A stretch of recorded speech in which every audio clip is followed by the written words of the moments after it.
দ্বিতীয় আসমানের নিচে আছে প্রথম আসমান, প্রথম আসমানের নিচে আছে আমি আল্লাহর 18,000 আলম, 80,000 মাখলুকাত। ইয়া রাসূলুল্লাহ, ইয়া হাবিবাল্লাহ, আরশ আজিম থেকে শুরু করে 18,000 আলম, 80,000 মাখলুকাতের মধ্যে এতক্ষণ পর্যন্ত যা কিছু বলছি ইয়া রাসূলুল্লাহ নবী গো, সব কিছুর জন্য আমি আল্লাহ হচ্ছে রব, এবং এই সব কিছুর জন্য আপনি রাহমাতাল লিল আলামিন হচ্ছেন রহমত। জোরে বলুন না সুবহানাল্লাহ।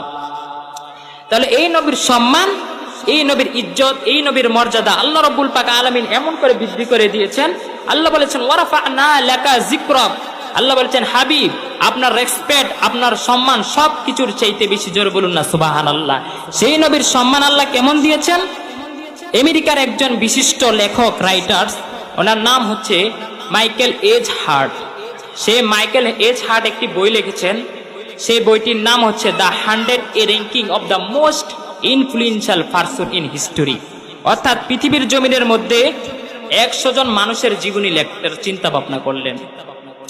সেই বইটার নাম দিয়েছেন 100 জন মনুষ্য নিয়ে, 100 জন সাকসেসফুল পারসনকে নিয়ে একটা বই লিখেছেন। সেই বইটার মধ্যে উনি লেখার জন্য চিন্তা করলেন এই বইটার মধ্যে 100 জন মানুষের জীবনী লিখব। সেই 100 জন মানুষের জীবনী লিখতে গিয়ে ইনি চিন্তা করলেন কার কার জীবনী এনে যায়। তিনি আনলেন ঈসা নবীর জীবনী, তিনি আনলেন মূসা নবীর জীবনী, তিনি জানতেন ভগবতের গীতার জীবনী, তিনি এনেছেন প্রথম এলিজাবেথের জীবনী, তিনি এনেছেন এবং আমার নবী রহমাতুল লিল আলামিনের জীবনী। বলুন না সুবহানাল্লাহ।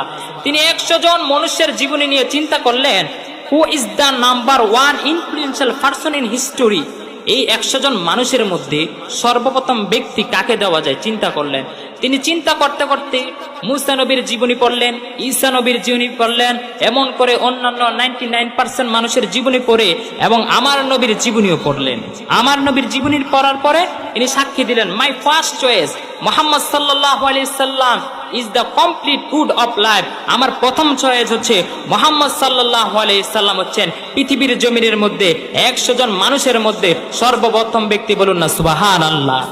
তাহলে সেই নবীর ইজ্জত, সেই নবীর মর্যাদা, আমার নবীর ইজ্জত শুধু কোরআন দেয় নাই, আমার নবীর ইজ্জত স্বয়ং আল্লাহ রাব্বুল পাক আলামিন দিয়েছেন। আল্লাহ রাব্বুল পাক আলামিন দেওয়ার পরে শুধু